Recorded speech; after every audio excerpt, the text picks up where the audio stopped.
बाप तेरी बेटी को जो तूने नाम लेके इसको बुलाया, इसको तेरे पवित्र खून में, इसके भाई को तेरे पवित्र खून में, इसकी माँ को जिसने इसे जन्म दिया, इसके लिए बरकत, जिसका बाप जो दिन रात इनके लिए है, इन दोनों को तेरा बंदा बरते, हम सब खादम इनके लिए बरते मांगते हैं, प्रॉस्पेरिटी मांगते हैं, कामयाबी मांगते हैं। इस बेटी को खुदा जो तूने नया जन्म दिया, ऐसे हजारों जन्मदिन ये करे, मनाए और तेरे नाम को चुमे। इसकी जिंदगी में प्योरिटी आए, इसकी जिंदगी में तेरे पाकुर के फल लगे, इसकी जिंदगी में तेरी कुदरत, इसकी जिंदगी में तेरी कूद टच, यीशु से कोई बीमारी कोई पानी कभी मेरी बेटी के नजदीक ना आए, और यीशु से जिंदगी पाए, बड़ी कसरत की जिंदगी पाए, और ये तेरी बड़ी बड़ी प्रोफेसियां करें, ये तेरी मीठी आवाज सुने और पूरी दुनिया को बताए कि खुदावंद आज तुमसे क्या बात करता है। इस तरह से इसकी जिंदगी में प्रोफेसियां की नदियां जारी हो जाए, इस तरह से ये जिंदगी में क्वालिटी तेरा नाम सुने और तेरी आवाज सुने और तेरे नाम की गवाही दे, और खुदा तू इससे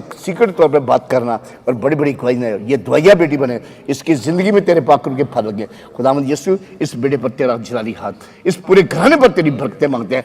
आई bless my daughter, I bless my son, हम सब इनके लिए बरकतों की बारिश मांगते हैं, कामयाबी फतेहमंदी मांगते हैं। ये दोनों माँ बाप तेरे नाम में आगे बढ़ते जाएं और सदा तेरे गवाह बन के पूरी दुनिया में फैल जाए कि हमारे खुदावंद यीशु ने हमारे लिए बड़े बड़े काम किए। Bless them, bless them, bless them, bless them, bless them in the name of Jesus. इस तरह से अपनी बरकत से बुला बाबा खुदावंद यीशु के नाम से मांगते हैं, बख्श दे, आमीन आमीन।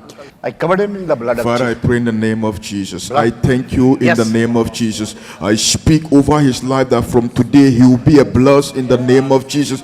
He will be a blessed in the name of Jesus. I open the gate of heaven for you in the name of Jesus. I bless you that wherever you touch, wherever you hold from today will be a blessing. I bless your life. I bless your finances. Your going and your coming back will be a blessing. I speak the blessings of God over your life. I decree and I call it to be done. In Jesus' name, amen. Amen.